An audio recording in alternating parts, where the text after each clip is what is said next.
Hey there HHD students, my name's Andy, I'm a VCE Health and Human Development teacher, and in this short video today we will be looking at answering the extended response question in the HHD exam, and this is part 2 about writing a response. I've already done a short video on part 1 which was analysing the question and the sources, so if you haven't had a look at that you might want to go and check it out.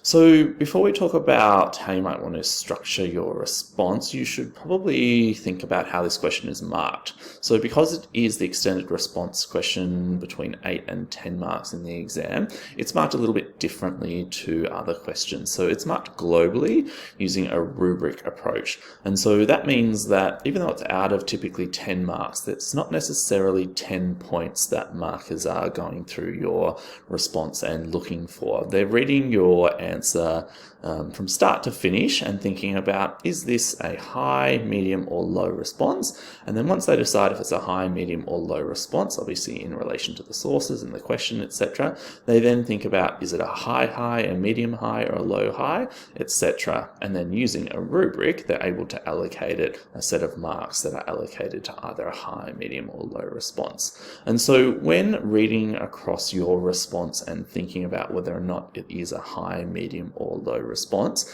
these are typically the aspects that are considered. How is your response structured? So is it a response that flows logically, is clear and coherent? So that's really important. They're also obviously considering how the stimulus material and related concepts have been understood, connected throughout your piece and synthesized from the sources that are provided.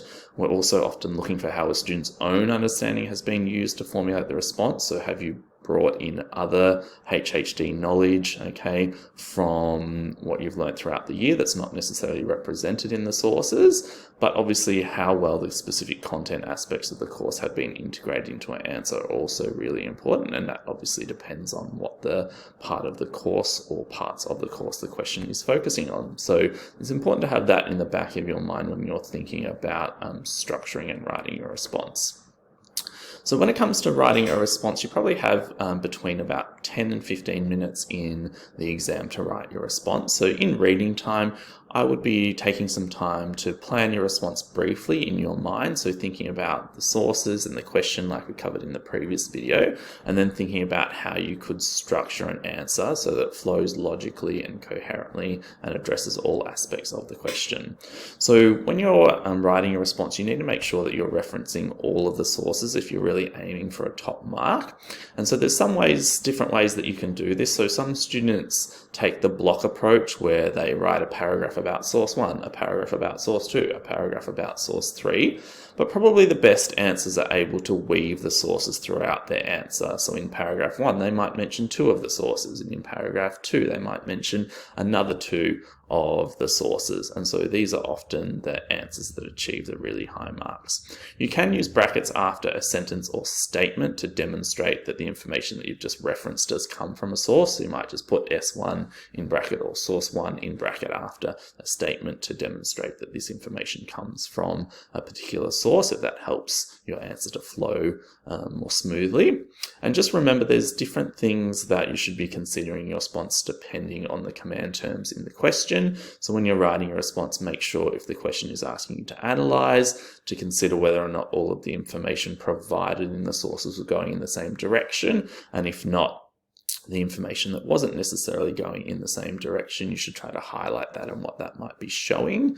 If you're asked to make a conclusion, make sure obviously in your response that you do make a conclusion, and that can be as simple as saying something like Australia has a higher health status than, and mentioning another country, so make sure your conclusion is clear. Or if a question asks to what extent you agree or disagree with a particular statement, make sure obviously you also make that clear in your response, and that might be the way in which you start your answer. To a large extent, I agree that, and then obviously your answer would be supporting the way in which you are agreeing or disagreeing with that particular statement. So some students feel like they need to include an introductory statement and a concluding statement, and so those things are nice, but they're not necessarily compulsory to achieve top marks. And often when you're reading hundreds of these at the end of the year when you're marking the exam, you kind of just skip over that introductory statement because it often doesn't say too much. So you can just start with source 1 demonstrates, and that's fine. You are typically incorporating your own knowledge into your response, so you need to think about how you're going to link in some of your own content and knowledge that you've learned throughout the year in with the sources so you can effectively answer the question. And make sure as you're writing a response, you keep going back to the question and ticking off the various aspects of the question, because as we talked about last video, there's often quite a few elements to the question, and that just ensures that when you're writing a response, you're not missing any parts of the question.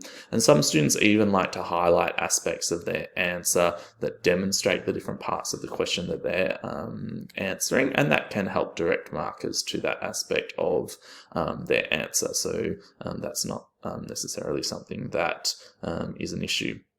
So typically to achieve top marks, most students are writing between 1.5 to 2 pages. So that's just something to keep in mind. If you've written a response that's under 1 page, often it can be hard to ensure that you've answered all aspects of the question. So just think about that.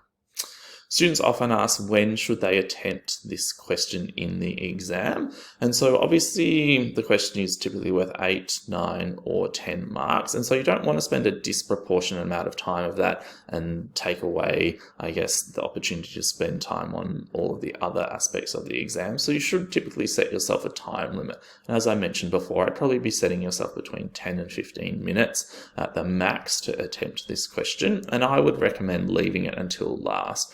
And the reason I say this to my students is that if you complete it at the end, okay, and you don't necessarily maybe do as good a job as you would have hoped to do, the exam's over then, and so it doesn't matter anymore. You can't change your response. Whereas if you did do it at the start of the exam and you don't necessarily answer the question perhaps as well as you would have liked, and you took up more time than you wanted to, then that sometimes can unnerve you for the rest of the paper. So it might be better just to leave it at the end, and it'll be the last thing you do before you walk out. And then no matter what happens, once it's done, the exam's over and you can't change it.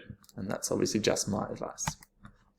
So if you're looking for more useful exam tips and advice videos like this, please make sure you subscribe to the Health Resources Hub. There's a clickable link in the bottom of this video for you to do that. I'm also presenting an exam preparation and revision lecture at the end of this year, so you can go to book.acevc.com if you'd like to sign up for that.